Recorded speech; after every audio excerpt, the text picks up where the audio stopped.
Jolly approach, ஒரு நல்ல approach பார்க்குறதுங்கிறது பெரிய விஷயம். நம்ம சீக்கா சார் அதே மாதிரி 5 விக்கெட்ஸ் ஹால்லாம் எடுத்திருக்காரு அந்தளவு.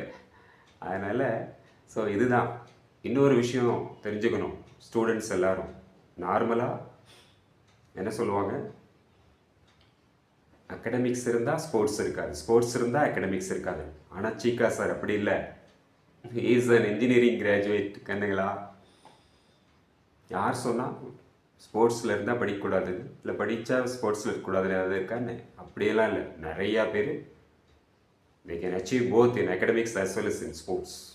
இதை நம்ம எல்லோரும் இன்றைக்கி ஸ்டூடெண்ட்ஸ் எல்லாருமே இதை ஒரு ட்ரெண்டாக எடுத்துக்கணும். ட்ரெண்ட் செட்டர்ஸ் சீக்கான்னு சொன்னது இதுதான். இந்த ஒரு இதை நம்ம ஒரு மோட்டிவேஷனாக சீக்கா சாரை பார்த்து எடுத்துக்கணும்.